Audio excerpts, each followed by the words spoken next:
बच्चों, आप जानते हैं कि लोहे पर जंग लगता है। लोहे पर जंग क्यों लगता है और जंग लगने का मतलब क्या है?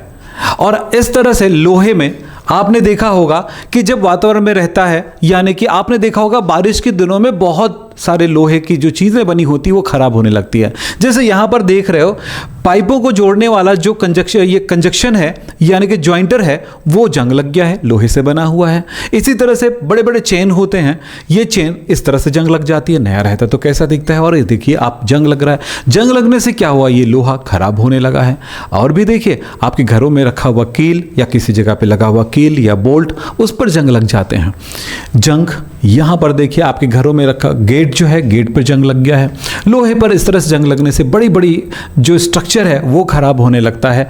पुलिया ज़िंदगी भर चलना चाहिए था, लेकिन ऐसा नहीं होता है, लंबे समय तक नहीं चलती है, उसे बार बार रिपेयर करने की ज़रूरत पड़ती है। और एक समय ऐसे आता है कि वो भी ख़राब होने लगता है, उसको एक्सपायर बना दिया जाता है। ये इसका भी एक टाइम होता है जब तक चल सके। यहाँ पर देखिए बोल्ट लगे हुए हैं, ये स्ट्रक्चर खराब हो रहा है। आप देख रहे हैं मशीनों में जो गियर्स होते हैं, कलपुर्जे होते हैं, उस पर जंग लग जाती है, उसे भी चेंज करना पड़ जाता है। तो आप देख रहे हैं लोहे से बनी हुई चीज़ों पर इस तरह की घटनाएं होती है। इसे जंग लगना कहते हैं लोहे पर, और इसे हम वैज्ञानिक भाषा में कोरोजन कहते हैं, यानी संक्षारण कहते हैं। तो संक्षारण है क्या चीज़, इसको कैसे परिभाषित करेंगे ज़रा समझिए। इसकी पूरी डिटेल बताऊंगा और इंपॉर्टेंट क्वेश्चंस क्या हो सकते हैं आपके 12th के एग्जाम के लिए, इनको बताऊंगा। नीट के एग्जाम में भी इसके क्वेश्चंस आ सकते हैं, जेईई के एग्जाम में भी इसके क्वेश्चंस आते हैं। तो संक्षारण है क्या, यानी कोरोजन है क्या, ये भी जानेंगे। साथ में इंपॉर्टेंट क्वेश्चंस क्या है वो भी जानेंगे। संक्षारण पर होने वाले रासायनिक क्रियाओं के बारे में जानेंगे और पूरी डिटेलिंग में बात करेंगे। यहाँ पर सबसे महत्वपूर्ण है कि ये किस प्रकार से होता है, इसे रोका कैसे जाए, और ये कौन कौन सी चीज़ें हैं जो संक्षारण को बढ़ा सकती हैं या घटा सकती हैं, इनके बारे में बात करते हैं। तो चलिए सबसे पहला कदम उठाते हैं कि संक्षारण या कोरोजन है क्या। मैं दो तरह से बताऊंगा, एक तरीका जो जनरली आपको जानना चाहिए। तो संक्षारण का मतलब होता है, एक सिंपल सी परिभाषा पे बात करते हैं, प्राकृतिक प्रक्रिया है, यानी कि नेचर में इस तरह की क्रियाएं होती हैं। लोहे को आप कितनों भी संभाल के रखिए, उसमें संक्षारण की क्रिया होगी, पर उसको संभालना है। एक ऐसा भी हो सकता है कि आपके घर में जो लोहा है वो कई सालों से चल रहा है, आपने बहुत केयर किया है उसके पीछे, उनको संभाला है, तो कैसे संभाल सकते हैं, यानी कैसे बचा सकते हैं संक्षारण को, वो भी देखेंगे। प्रकृति में अगर आप लोहा रख दिए हैं तो वो क्या करेगा, आप यहाँ पर कह रहे हैं कि हम एक प्राकृतिक क्रिया है जिसमें धातुएं अपने आसपास के वातावरण, जैसे हवा है, नमी है, ऑक्सीजन गैस है या दूसरे रसायन है, उनके साथ रिएक्शन करके वो नष्ट होने लगती है। इस घटना को हम संक्षारण कहते हैं। संक्षारण का कुछ उदाहरण देख लीजिएगा। लोहे पर जंग लगना एक संक्षारण है। ये क्या होता है, लोहा हवा और नमी के संपर्क में आने पर भूरे रंग या लाल भूरे रंग का पदार्थ में परिवर्तित होने लगती है, जिससे उस लोहे का स्ट्रेंथ खत्म हो जाता है, लोहा खत्म हो जाता है। तो ये कहलाता है लोहे पर संक्षारण, यानी जंग लगना, रस्टिंग, लोहे पर संक्षारण कहलाता है। ऐसे ही आपने कभी देखा हुआ चांदी के ऊपर काला परत बनने लगती है। वातावरण में सल्फर के ऑक्साइड्स रहते हैं या सल्फर के कुछ कंपाउंड मौजूद होते हैं, वह चांदी के ऊपर रिएक्शन करके चांदी पर सिल्वर सल्फाइड का निर्माण कर लेता है, और ये सिल्वर सल्फाइड ही काले रंग के पदार्थ के रूप में उसमें जम जाती है। तो चांदी पर जो चमक होता है वो खत्म होने लगता है। ये भी एक संक्षारण का एग्जाम्पल है। चांदी और सोने में ये फ़र्क है, सोने पर संक्षारण नहीं होता। सोना बहुत ही उत्कृष्ट धातु है, और उत्कृष्ट होने की वजह से, यानी कि उसमें अक्रिय धातु है, इस वजह से जमाने तक उसको ज़मीन में गड़ा कर रख दो, हवा में रख दो या पानी में डुबा कर रख दो, आपने देखे होंगे कि सोना जो होता है लगातार चमक बनाए रखती है, उस पर किसी तरह के बाहरी वातावरण का प्रभाव नहीं पड़ता है।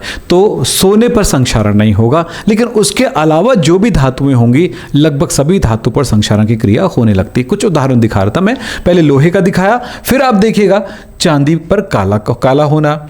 इसी तरह से आप देखोगे तांबा यानी कॉपर पर नीला हरा परत बन जाती है। ये क्यों होता है, क्योंकि वातावरण की नमी और ऑक्सीजन ये मिल करके उनको रिएक्शन कराती है और एक बेसिक कार्बोनेट का निर्माण कर लेती है, जिसकी वजह से कार्बन डाइऑक्साइड, नमी, इन सब से रिएक्शन करके बेसिक कि बेसिक कॉपर कार्बोनेट का निर्माण करता है और ये हरे रंग का पदार्थ के रूप में जमने लगता है। तो ये होता है संक्षारण का एग्जाम्पल। लोहे में संक्षारण हो रहा है, कॉपर में संक्षारण हो रहा है, चांदी में संक्षारण हो रहा है। अब इसे रोकने का क्या उपाय हो सकता है बेटा? इसके रोकने के उपाय में धातु के ऊपर पेंट या ग्रीस लगा दो या थोड़ा सा तेल की परत चढ़ा दो तो संक्षारण रुक जाता है और वो लोहा बचा रह जाता है या धातुएं बची रह जाती हैं। इसी तरह से दूसरा होगा, इस पे अगर लोहे पर हम कहें कि गैल्वेनाइजिंग कराना, यशद लेपन हिंदी में बोलते हैं, लेकिन नॉर्मली हम गैल्वेनाइजेशन कहते हैं, गैल्वेनीकरण हिंदी में बोलते हैं। गैल्वेनीकरण क्या होता है? लोहे के ऊपर जिंक धातु की परत चढ़ा दी जाती है तो उसको GI कहा जाता है, यानी गैल्वेनाइज्ड आयरन कहा जाता है। इस प्रकार से लोहा जो है बच जाता है। कौन सी धातु चढ़ाई जा रही है? याद रखना, जिंक धातु चढ़ाई जा रही है। अब बात करेंगे मिश्र धातु। यहां पर कुछ एलोइंग कहते हैं इसको, यानी कुछ धातुओं को मिश्र धातुओं के रूप में उपयोग करने से उसकी संक्षारण होने की क्षमता कमजोर पड़ जाती है, यानी कि उसमें संक्षारण नहीं हो पाता और वो धातु जो है काफ़ी समय तक स्थायी बने रह सकता है। तो ये संक्षारण की क्रिया को रोकने के लिए होता है। तो मिश्र धातुओं में संक्षारण क्रिया नहीं होती है, जंग नहीं लगती है। जैसे यहाँ पर एग्जाम्पल लिखा गया स्टेनलेस स्टील। स्टेनलेस स्टील एक प्रकार का मिश्र धातु है, तो इस पर जंग नहीं लगता। आपके घर में होगा, स्टेनलेस स्टील के बर्तन होंगे, आपने देखा होगा उस पर किसी प्रकार का कोई जंग नहीं लगता है। तो ये भी एक बहुत बढ़िया तरीका होता है संक्षारण को रोकने का। अब हम इसके डिटेल में जाएंगे, हम वो करेंगे जो आपके 12th के एग्जाम में आपको आंसर लिखना होगा और किस तरह से लिखना होगा, इसमें प्रक्रियाएं क्या होंगी, इसके बारे में बात करेंगे।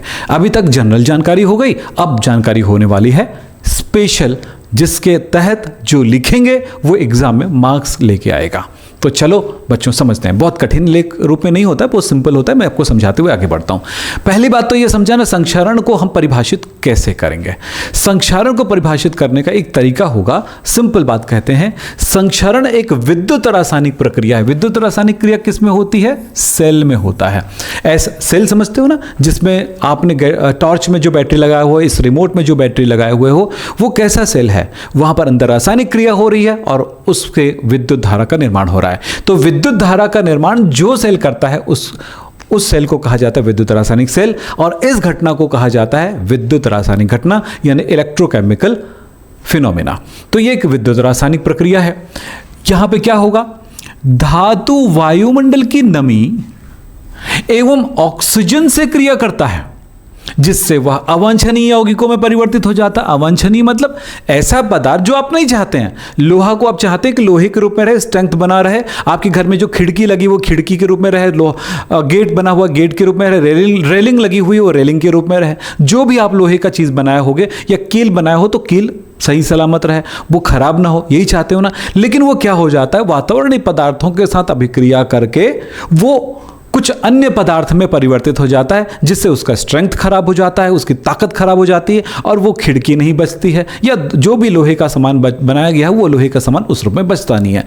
तो इस तरह से वो क्या हुआ? अवांछनीय, आपकी इच्छा से बाहर का बन गया, तो ऐसे पदार्थ बना लेता है। इस घटना को हम संक्षारण कहेंगे। धातु के इस तरह से नष्ट होने की क्रिया को हम संक्षारण कहते हैं, यानी उसका क्षरण होना, हटना, खराब होना, यह कहलाता है। संक्षारण की इस प्रक्रिया में हम देखते हैं कि पुल बने हुए हैं, भवन बने हुए, जहाज बने हुए, लोहे की बनी हुई अन्य सामग्री है, ये धीरे धीरे खराब होने लगती है। इससे उस तरह की वस्तुओं की हानि होने लगती है। संक्षारण के 3 प्रकार मैंने बताया था कुछ एग्जाम्पल में, लोहे में जंग लगना, चांदी का काला पड़ जाना और इसी तरह से कॉपर या पीतल के वस्तुओं का खराब होना। ये संक्षारण का एग्जाम्पल है जो कि मैंने पहले भी आपको बता चुके हैं। अब देखना है कि संक्षारण की ये घटना जो है वो किस प्रकार हो रही है, उस जगह पर किस प्रकार का रासायनिक अभिक्रियाएं हो रही हैं, इनको समझाता हूं। आप जरूर इसको देखिए। इसको अलग अलग बुक्स में अलग अलग तरह समझाया गया है। मैं चाहता हूं कि आपको बड़े आसान और सरल तरीके से सिखा दूं, तो आप मेरे इस प्रक्रिया को आप समझने की कोशिश करिएगा, आपको बहुत अच्छे समझ में आएगा। तो चलो स्टार्ट करते हैं। देखिए, हम ये मान लेते हैं कि ये लोहा है, ये लोहा है, आयरन है, लोहा है, Fe है। इसके ऊपर जल की एक बूंद, छोटी सी बूंद है, ये जल की एक छोटी सी बूंद है। आपको और कुछ बातें बताऊंगा, अच्छे से आप समझना, बहुत अच्छा लगेगा आपको समझने में इसको। ये जल है, ये समझ लेते हैं कि कहीं पर लोहे पर, कहीं पर छोटा सा अशुद्धि है, हो सकता है नमक पड़ गया होगा या कोई दूसरा धातु इसमें आके छिटक गया होगा, कुछ अशुद्धि है, ये अशुद्धि है। क्योंकि संक्षारण की प्रक्रिया में अगर धातु प्योर है तो भी उसमें किसी प्रकार की कोई संक्षारण की क्रिया नहीं होगी। धातु पर सिर्फ सूखा वातावरण है, ऑक्सीजन ही है ओनली, तो नहीं होगा। धातु में सिर्फ नमी है, यानी कि आप ऐसा सोच लो, मैं छोटा सा एग्जांपल बताता हूं। आप एक काम करिए, 3 गिलास लीजिए कांच का, एक में आप, या 3 बोतल लीजिए आप कांच का, एक में आप नॉर्मल पानी है वो डाल दीजिए, दूसरे में उबला हुआ पानी लीजिए, और तीसरे में आप कुछ मत रखिए, खाली रहने दीजिए, वैसे सूखा। पहले में जिसमें आपने क्या करा है, नॉर्मल पानी, उसमें जो ऑयल पिन है या कील है, जो चमकता हुआ कील है, वो एकदम साफ सुथरा, जिसमें कोई जंग न लगा हो, उसको डाल दिए। तीनों में डाल दिए, तीनों बोतल में सूखा सूखा आप कील डाल दीजिए, थोड़ा थोड़ा कील डाल दीजिए, है ना, लोहे का बना हुआ कील डाल दीजिए। आप 24 घंटा वेट करिए, ढक्कन लगा के बंद करके, दूसरे दिन आप देखिएगा, आप देखेंगे कि जो नॉर्मल पानी में आपने लोहे का कील डाला है उस पर जंग लग गया होगा, लेकिन दूसरा जो उबला हुआ पानी के साथ आपने जो कील डाला है वो अभी भी उसकी चमक बरकरार है, और तीसरे वाले में आप देखेंगे कि वहां पर भी वो चमक बरकरार है। अब देखो, पहले में क्या था, पानी था और उसमें आपने उबाला नहीं था, तो पानी के साथ ऑक्सीजन भी घुली हुई है, इस कारण से ऑक्सीजन और पानी मिलकर के लोहे को संक्षारित कर दिया, उसको जो लोहे में जंग लगा दिया। लेकिन दूसरे वाले पानी में क्या हुआ, क्या आपको स्कूल में या ट्यूशन में केमिस्ट्री कठिन लग रहा है, तो आप ये मत सोचिए कि केमिस्ट्री कठिन है। केमिस्ट्री बहुत आसान है, इसको समझने के लिए कुछ सरल तरीकों का प्रयोग करना पड़ता है, यानी कि केमिस्ट्री को बेस से उठाना पड़ेगा। आपकी बेसिक कमजोर है इसलिए वो कठिन लग रहा है, या बेसिक कमजोर है इसलिए आप केमिस्ट्री पढ़ते हुए आप उसे भूल जा रहे हो, या टेस्ट दिलाते हो तो मार्क्स नहीं आ रहे हैं। अच्छे मार्क्स लाना है, अच्छे से समझना है, और अच्छी तरह से आपको न्यूमेरिकल बनाने आना चाहिए, फॉर्मूला बनाने आना चाहिए, केमिस्ट्री के केमिकल कंपाउंड के फॉर्मूले आपको आने चाहिए, रिएक्शन बनाने आने चाहिए, और केमिस्ट्री याद भी रहने चाहिए। इसके लिए ज़रूरी है आप केमिस्ट्री को शुरुआत से, बेसिक से, 0 लेवल से समझिए, सरल तरीके से समझिए, और कठिन से कठिन चीज़ें अगर आपको सरल हो जाए तो समझ लीजिएगा कि आपके मार्क्स भी बहुत अच्छे आएंगे। इसके लिए आप मेरे साथ जुड़िए, मैं आपको केमिस्ट्री पढ़ाता हूँ बहुत सरल तरीके से। याद रखिएगा कि मैं लगभग 20 साल से आपको केमिस्ट्री सिखा रहा हूं, और ऐसे सिखा रहा हूं कि बच्चे मेरे यहां से पढ़ने के बाद बहुत अच्छा रिजल्ट गेन कर रहे हैं। आप भी करेंगे, आप विश्वास करिए, आप मेरे साथ जुड़िए, मेरे नंबर पर कॉल करिए, आपको मिलने वाला है सबसे सरल तरीके से एडवांस केमिस्ट्री सीखने का मौका, जिससे आप क्लास 11th में, क्लास 12th में और नीट के एग्जाम के लिए आपकी केमिस्ट्री सबसे सुपर हो जाएगी। अगर 11th और 12th में हो और आप पहुंचाना चाहते हो अपनी पढ़ाई को नीट के लिए, जेईई के लिए, तो आप शुरुआत करिए हमसे। आपको केमिस्ट्री सिखाएंगे आपकी भाषा में, सरल रूप में, बहुत बेहतरीन तरीके से, 0 से एडवांस तक। तो इस नंबर पर हमें कॉल करिए। उसमें आपने मिला दिया था क्या चीज़, आपने उबाल के उस उबला हुआ पानी में हमने कील डाला था, तो आपने देखा कि उबला हुआ पानी में क्या होता है कि उसके अंदर जो ऑक्सीजन घुला हुआ है वो उड़ गया है, अब सिर्फ पानी है, यानी प्योर पानी में आपने डाल दिया था, इसमें संक्षारण की क्रिया नहीं हुई। लेकिन थर्ड था, आपने ना वहाँ नमी रखा और ना ही आपने वहाँ पर हवा रखा, यानी सूखा वाला एरिया, ओनली हवा भी है तो सूखा हवा है, तो वहाँ पर संक्षारण नहीं हो रही थी। तो तीनों जगह पर आपने देखा कि हवा और पानी होने पर ही संक्षारण हुआ, ये बात पता चल गया। तो पानी की बूंद है, ये जल की बूंद है, तो नमी तो हो गया, यानी कि ये H2O है, आप ये जानते हैं। दूसरा, हम ये समझ लें कि वातावरण में खुला पड़ा है, तो ये वायु है, और वायु में होता है ऑक्सीजन O2, और ये लगातार इस पानी में घुल रहा है। चलिए अब बात करते हैं, लोहा जहां पर शुद्धता होगी उस जगह पे लोहा पानी में इस तरह से जाता है और Fe2+ बना लेता है। क्या हुआ है देखें तो, हम कह रहे हैं कि शुद्ध लोहा एनोड का काम करता है, एनोड का काम कर रहा है क्या है, लोहा Fe 2 इलेक्ट्रॉन दान कर दिया और Fe2+ बना लेता है। ये Fe2+ बनाना यानी कि ऑक्सीकरण की क्रिया को दर्शा रहा है, ऑक्सीकरण की क्रिया को दर्शा रहा है। तो यहां पर हुआ ऑक्सीकरण और ऐसे जैसे जाता है यहां पर इलेक्ट्रॉन मुक्त हो जाता है। तो इस जगह पर होने वाला रिएक्शन क्या हुआ, जरा देखिए। यहां पर होने वाला रिएक्शन ये हुआ कि Fe जो है Fe2+ बना लेता है, जो कि निकल गया, पानी में जाके घुल गया और इलेक्ट्रॉन यहीं रह जाएगा। ये इलेक्ट्रॉन अशुद्धि के पास जाता है इस तरह से, ठीक है, वो जाएगा, अभी बताते हैं आपको। अब इस जगह पर है पानी, तो ये पानी के साथ पानी प्लस 2 इलेक्ट्रॉन, ये इलेक्ट्रॉन जो यहां से आया था, इस इलेक्ट्रॉन को समझिएगा, ये इलेक्ट्रॉन इस तरह से इनके पास चला गया, अब बन जाएगा यहां पे। और हां, एक और चीज पे ध्यान दीजिएगा, वो है वायु, ऑक्सीजन O2, इनके साथ मिल जाएगा OH- 2 टाइम्स। तो इस तरह से OH- का निर्माण हो जाता है।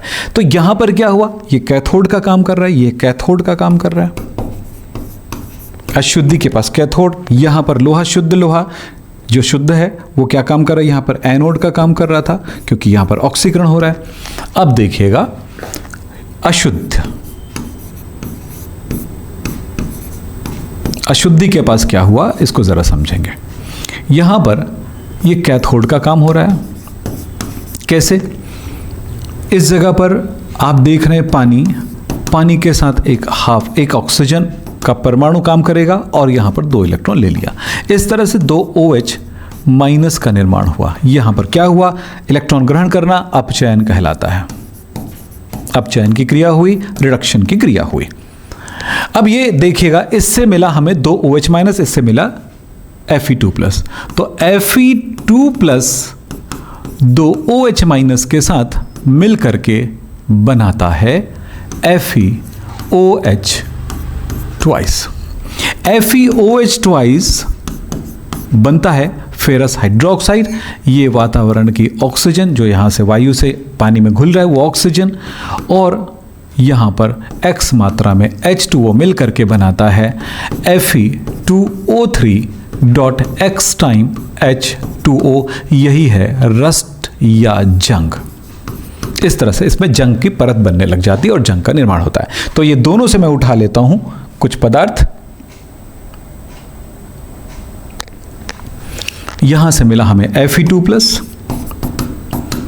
यहां से मिला हमें OH- 2 टाइम्स और बन गया FeOH ट्वाइस, और FeOH ट्वाइस कुछ मात्रा में ऑक्सीजन उठा लेगा तो ऑक्सीकरण हो जाएगा, ऑक्सीजन O2, और कुछ मात्रा में पानी के साथ मिलकर के ये बना लेता है Fe2O3.X टाइम H2O बना लेता है, जिसको कहेंगे रस्ट या जंग। इस तरह से कोरोजन की प्रक्रिया होने लगती है।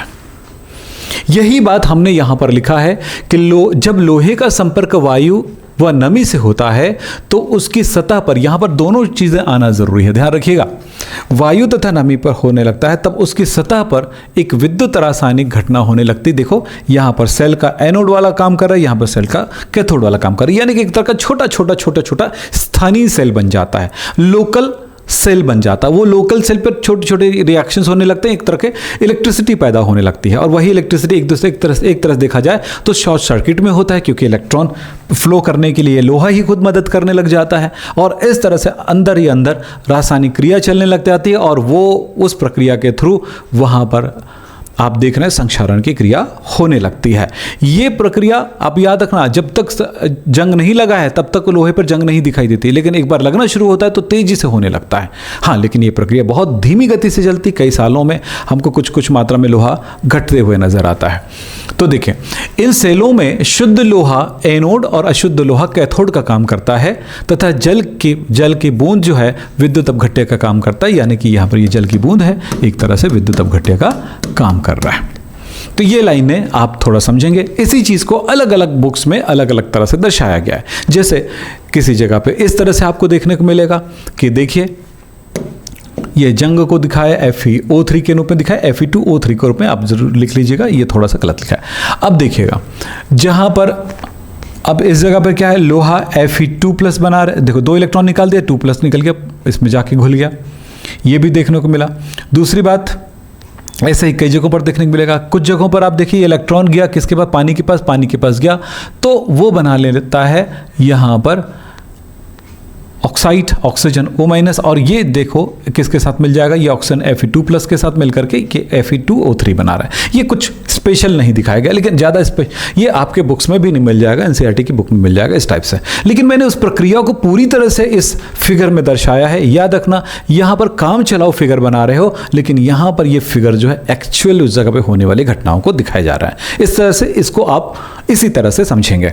अब बात करता हूँ मैं यहाँ पे बात करता हूँ, यहाँ पर भी एक और चित्र मैं आपको दिखा रहा हूँ। यहाँ पर बिल्कुल दिखाया गया है कि ये लोहा है, ये लोहे का, तो लोहे का वो भाग जहाँ पर ये शुद्धता है लेकिन थोड़ी सी स्क्रैच आ गया है, तो उस जगह पे क्या हो रहा है, लोहा कुछ पानी और नमी लेकर के Fe2+ बनाया और वो इस तरह से यहाँ पर आया और ऑक्सीजन के कुछ अणुओं को लेकर के रस्ट का निर्माण कर रहा है, तो यहाँ पर हुआ। दूसरी बात है, जब यहाँ पर रिएक्शन हुआ है इस तरह का, तो ये इलेक्ट्रॉन निकल गया कैथोड के पास और वो ऑक्सीजन और पानी लेकर के यहाँ पर OH- का निर्माण करेगा, जो इसके साथ जुड़ जाएगा। यहाँ पर भी पूरी फोकस नहीं किया गया, यहाँ पर लिखा है ऑक्सीजन हाइड्रोजन H+ के साथ और इलेक्ट्रॉन लेकर के ये पानी का निर्माण कर लेता है, इस तरह से दर्शाया गया। तो अगर देखा जाए, मोटा मोटी तौर पे देखा जाए तो तीनों चित्रों में ये बात क्लियर हो रही है, लेकिन ज़्यादा क्लियर फॉर्म में मैंने यहाँ पर उस रिएक्शन को पूरी तरह से दिखाने की आपके लिए कोशिश किया है। तो आप इनको आप देख लीजिएगा, थोड़ा सा तीनों फिगर में आप देख लेना, अच्छे से देख लेना, ताकि तीनों में के बेस पर आप अपना एक कंक्लूजन निकाल सको। अब आगे की बात बताना चाहूँगा, संक्षारण बढ़ाने का कारण कौन सा है, यानी कौन कौन सा ऐसा फैक्टर है जो संक्षारण या कोरोजन को बढ़ाता है। तो मैं एक एक करके एक फैक्टर के बारे में बात करूँगा। सबसे पहला फैक्टर है वायु तथा नमी। मैंने बताया था कि अगर वायु और पानी दोनों होगा तभी संक्षारण होगा, दोनों में से कोई एक ही रहेगा तो संक्षारण नहीं होगा। ये बात आपको समझना है।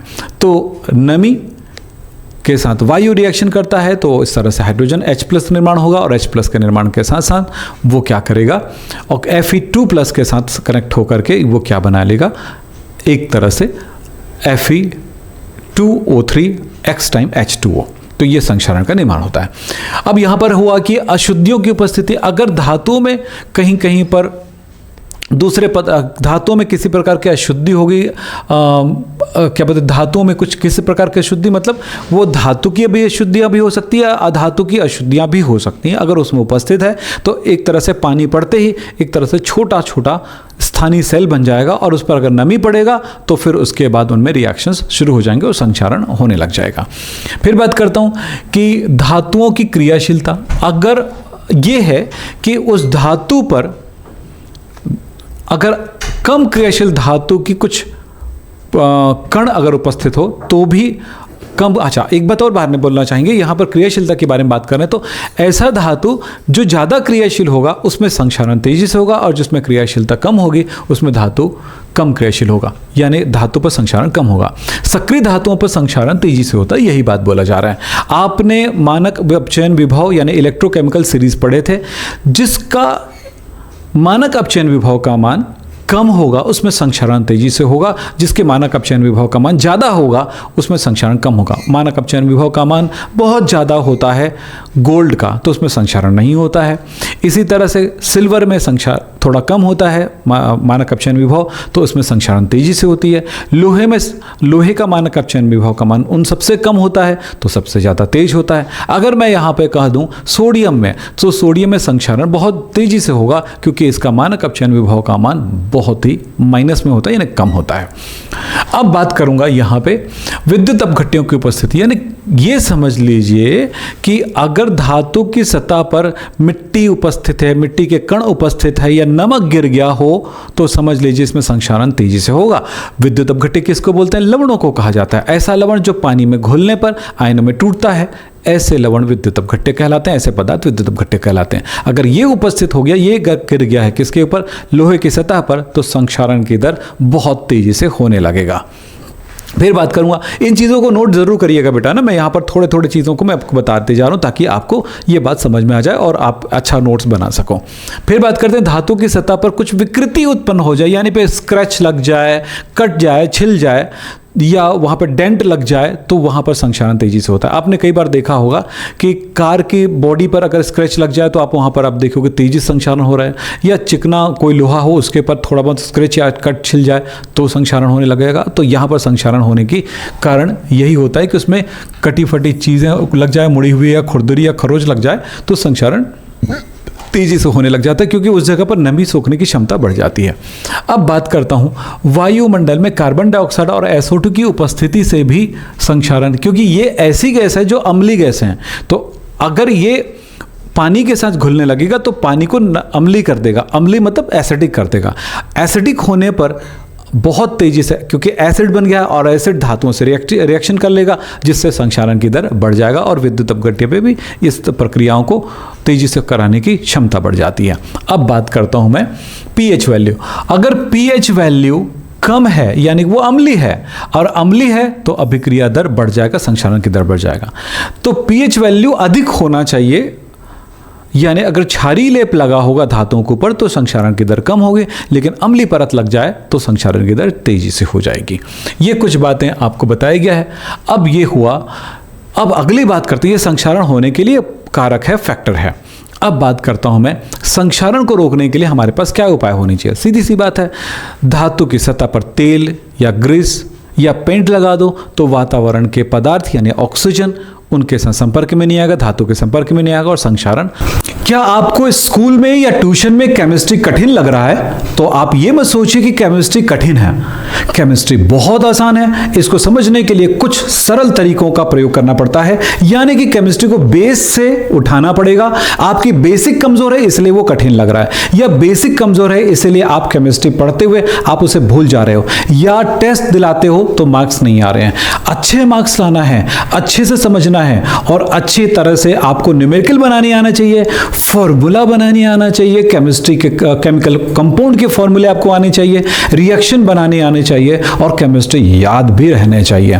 इसके लिए जरूरी है आप केमिस्ट्री को शुरुआत से, बेसिक से, जीरो लेवल से समझिए, सरल तरीके से समझिए, और कठिन से कठिन चीजें अगर आपको सरल हो जाए तो समझ लीजिएगा कि आपके मार्क्स भी बहुत अच्छे आएंगे। इसके लिए आप मेरे साथ जुड़िए, मैं आपको केमिस्ट्री पढ़ाता हूं बहुत सरल तरीके से। याद रखिएगा कि मैं लगभग 20 साल से आपको केमिस्ट्री सिखा रहा हूं, और ऐसे सिखा रहा हूं कि बच्चे मेरे यहां से पढ़ने के बाद बहुत अच्छा रिजल्ट गेन कर रहे हैं। आप भी करेंगे, आप विश्वास करिए, आप मेरे साथ जुड़िए, मेरे नंबर पर कॉल करिए, आपको मिलने वाला है सबसे सरल तरीके से एडवांस केमिस्ट्री सीखने का मौका, जिससे आप क्लास 11th में, क्लास 12th में और नीट के एग्जाम के लिए आपकी केमिस्ट्री सबसे सुपर हो जाएगी। अगर 11th और 12th में हो और आप पहुंचाना चाहते हो अपनी पढ़ाई को नीट के लिए, जेईई के लिए, तो आप शुरुआत करिए हमसे। आपको केमिस्ट्री सिखाएंगे आपकी भाषा में, सरल रूप में, बहुत बेहतरीन तरीके से, जीरो से एडवांस तक। तो इस नंबर पर हमें कॉल करिए। रुक जाएगा, संक्षारण की क्रिया नहीं होगी। इस तरह से लंबे समय तक हमारा गेट चल जाएगा, खिड़कियां चल जाएगी, बड़ी बड़ी जहाज चल जाएंगे। आप देखे होंगे कि लोहे से बने हुए वस्तुओं के ऊपर पेंट लगाया जाता है, या ग्रीस चढ़ा दी जाती है, या तेल लगा दिया जाता है। इसका कारण सिर्फ एक ही है कि वातावरण का संपर्क इन धातुओं की सतह पर ना पड़े और संक्षारण रुक जाए। दूसरा तरीका हो सकता है कि धातुओं की सतह पर किसी ऐसे पदार्थ का परत चढ़ा देना, जैसे लिखा है तेल, ग्रीस आदि का। मैंने वहां पर बताया था पेंट लगाना, यहां पर बता रहा हूं तेल या ग्रीस का चढ़ा देना। बात उस पे बारे में हो चुकी है। अब बात करूंगा विद्युत लेपन, यानी धातु की सतह पर कम क्रियाशील धातु का एक लेप चढ़ा देना। आपने देखा होगा, आपकी बाइक होगी या कहीं पे आपने देखा होगा, रिंग वगैरह में, आपने साइकिल के रिंग वगैरह में देखी होंगी, जो चक्के पे देखे होंगे कि चमकदार धातु की प्लेट चढ़ा दी जाती है, यानी निकल या प्लेटिनम तो नहीं चढ़ाते, निकल चढ़ा दिया जाता है। तो ऐसे धातु, यहां पर कुछ लिखा हुआ है, ये निकल या क्रोमियम की प्लेट चढ़ा देते हैं, परत चढ़ा देते हैं, जिससे वो धातु बहुत चमकदार हो जाता है और वो क्रियाशील नहीं है, वातावरण से संक्षारित नहीं होती है। तो होता ये है कि इस तरह से धातु की सतह वातावरण के पदार्थों से बच जाता है और धातु संक्षारित होने से बच जाएगा। लेकिन अगर इसी चमकदार सतह पर क्रोम पॉलिश या निकल पॉलिश पर अगर कहीं स्क्रैच लग जाए तो वो धातु वातावरण के साथ धातु का संपर्क हो जाता है क्योंकि वहाँ पर स्क्रैच लग गया है, तो अब फिर वो अंदर ही अंदर फिर क्या होने लग जाएगा, संक्षारण होने लगता है। और कई बार देखियोगे धातु की सतह पर एक पपड़ी जैसा बन जाता है। वो तभी हुआ जब वो जो प्लेट चढ़ाया गया है, जो परत चढ़ाया गया धातु का, वो डैमेज हो गया था। तो वातावरण का नमी जो है और वायु जो है, ऑक्सीजन जो है, उस छोटे से स्क्रैच वाले पॉइंट से अंदर चला जाता है, लोहे के संपर्क में आ जाता है और फिर संक्षारण की प्रक्रियाओं को करने लग जाता है। अब बात करूंगा मैं यहां पर बलिदानी या उत्सर्ग रक्षण। ये क्या होता है, इसको समझना जरूरी है। यहां पर यह किया जाता है, धातु की सतह पर उससे ज्यादा क्रियाशील धातु की परत चढ़ा दी जाती है, यानी लोहे पर लोहे से ज्यादा क्रियाशील धातु की परत चढ़ा दी जाती है, जिंक धातु की। तो जिंक धातु जब तक रहेगा उसकी ऊपर परत पर, तब तक वो धातु पर यानी लोहे पर संक्षारण की क्रिया को रोक देता है। तो जितने भी आप चमकदार लोहे की वायर देखते होगे या चादर देखते होगे, आप समझ लो कि वो चमक, जैसे कूलर का जो शीट है या आपके घर में GI तार आता है, जो कपड़े वगैरह सुखाने के लिए आप तार लाते हो, किसी चीज़ को बांधने के लिए तार लाते हो, तो उसमें जंग नहीं लगती है। क्यों नहीं लगती है? क्योंकि उस धातु की सतह पर जिंक धातु की परत चढ़ा दी जाती है, जिससे जब तक इसका ऑक्सीकरण होता रहेगा तब तक वो बच जाएगा, लोहा बच जाएगा। तो उसको GI कहते हैं, गैल्वेनाइज्ड आयरन कहते हैं। कुछ कैथोडिक रक्षण होता है। इसमें क्या किया जाता है कि आप ये समझ लो, पेट्रोल टंकी का, ये पेट्रोल का टंकी है, इस टंकी के ऊपर, यानी आप जानते हो कि लोहे से बना हुआ एक टंकी होता है पेट्रोल टंकियों में, वो पेट्रोल पंप में, तो उस लोहे का बड़ा बड़ा टंकी ज़मीन के अंदर गड़ा दिया जाता है और वो जो लोहे का ही बना हुआ है, तो उस पर संक्षारण तो हो सकता है। क्योंकि अच्छा, प्लास्टिक का नहीं होता, कांच का नहीं होता बेटा, ध्यान रखना। प्लास्टिक का होगा तो पेट्रोल से प्लास्टिक जो है वो खराब होने लगता है। बहुत कई तरह के प्लास्टिक होते हैं, बच जाते हैं, कुछ प्लास्टिक नहीं बचते हैं। तो लोहे का टंकी होता है। तो लोहे की टंकी में क्या किया जाता है कि एक वायर संपर्क लेकर के जिंक की परत, जिंक या मैग्नीशियम, ये Zn या मैग्नीशियम की धातु का एक प्लेट डुबा देते हैं। इससे क्या होगा, ये इस पर ऑक्सीकरण की क्रिया होगी, यानी कि एनोड का काम करेगा। तब तक ये वाला लोहे पर यहाँ से एनोड का काम करेगा तो इलेक्ट्रॉन बनेगा, और ये इलेक्ट्रॉन इस पे जाएगा तो इलेक्ट्रॉन की मात्रा बढ़ जाएगी। तो लोहा जो है, लोहा जो क्या करता है, Fe2+ और इलेक्ट्रॉन मुक्त करता है। लेकिन अगर हम यहाँ पर इलेक्ट्रॉन ही इतनी मात्रा में रख दें कि तो ये प्रक्रिया होने से रुक जाता है और फिर इस तरफ ये ऑक्सीकरण नहीं हो पाएगा, नो रिएक्शन, यानी रिएक्शन नहीं हो पाती, जिससे लोहा बच जाता है। ये ध्यान रखिएगा, यहाँ पर हमने ये चीज़ें लिखा है। फिर एक बात होता है, जंग विरोधी कुछ पदार्थ मिला देते हैं, जैसे कि प्रबल क्षारीय फॉस्फेट, सोडियम फॉस्फेट या क्षारीय क्रोमियम विलयन से अगर धातु को डुबा करके निकाल दिया जाए तो एक तरह से कहा जाता है, इसको हम जंग विरोधी विलयन कहते हैं। तो ये भी धातु पर होने वाले संक्षारण को रोक देता है। तो मैंने लगभग सारी चीज़ों को आपको पढ़ा दिया है। अब याद रखना, संक्षारण संबंधित कुछ क्वेश्चंस आएंगे तो उनको सॉल्व कर सकते हो। पहली बात है, संक्षारण क्या है, संक्षारण में होने वाली क्रियाविधि को समझाइए। तो वो चित्र जो बनाया था ना, उस वाले को करके आप बना लीजिएगा, आंसर उसी से मिल जाएगा। अब एक बात करते हैं, कुछ छोटे छोटे प्रश्न आते हैं। जंग का रासायनिक सूत्र क्या है, गैल्वेनाइजेशन किस धातु के परत चढ़ाकर की जाती है, या तांबे के संक्षारण पर उस संक्षारण पर उस पर किस रंग की परत चढ़ती है। तो ये थोड़ा सा बात बताते हैं। तो पहला क्वेश्चन देखें, जंग का रासायनिक सूत्र होगा Fe2O3.X H2O। दूसरा है, गैल्वेनाइजिंग किस धातु से किया जाता है, मैंने बताया था वो है जिंक धातु, जस्ता जिंक धातु। तांबे के संक्षारण पर उस पर किस रंग की परत चढ़ जाती है, तो नीले हरे रंग की परत चढ़ जाती है, जो कि एक बेसिक कॉपर कार्बोनेट होता है। अब अगला प्रश्न, संक्षारण किसे कहते हैं, आपको पता है धातु पर वातावरणीय पदार्थों की क्रिया से धातु नष्ट होने लगती है, इस क्रिया को हम संक्षारण कहते हैं। इसे रोकने के क्या उपाय हैं, तो रोकने के हमने बताया, पेंट लगा दो या फिर आप गैल्वेनाइजेशन कर दो, तो इस तरह रुक जाता है। मैंने शॉर्ट में आंसर लिख दिए हैं आपके लिए। लोहे की वस्तुओं को हम पेंट क्यों लगाते हैं, अब ये जवाब आपके पास हो जाएगा, तो ये आपका होमवर्क हो गया। तो इस तरह के प्रश्न जिसका जवाब आप हमें कमेंट बॉक्स में ज़रूर दीजिएगा। और हमारी क्लास अगर आपको चाहिए, आप बहुत गहराई से पढ़ना चाहते हैं, सीखना चाहते हैं, तो हमें आपको प्रीमियम क्लासेस देते हैं, जिसमें आप हमें लाइव क्लास के साथ जुड़ सकते हैं और एक एक चीज़ों को समझ सकते हैं, सीख सकते हैं। अगर केमिस्ट्री को बहुत हाई लेवल तक ले जाना है तो ज़रूर हमारे साथ जुड़िए। हमारा फ़ोन नंबर है 9827497052 और दूसरा नंबर है 9644502030 9644502030। इस नंबर पर हमें कॉल कर सकते हैं। और यदि किसी तरह की कोई डाउट है तो हमें कमेंट बॉक्स में लिखें या हमें व्हाट्सअप करें इसी नंबर पर। तो हमें आपको बहुत अच्छे से पढ़ाने में, बहुत अच्छी तरह से आपके रिजल्ट लाने में बहुत खुशी होती है और आपको भी खुशी होनी चाहिए एक बेहतरीन पढ़ाई करने में। तो हमसे जुड़िए, हमारे साथ आइए, हम आपको देने वाले हैं बेहतरीन क्लास। तो चलिए आज की क्लास यहीं पे समाप्त करते हैं। नमस्कार, धन्यवाद, थैंक यू।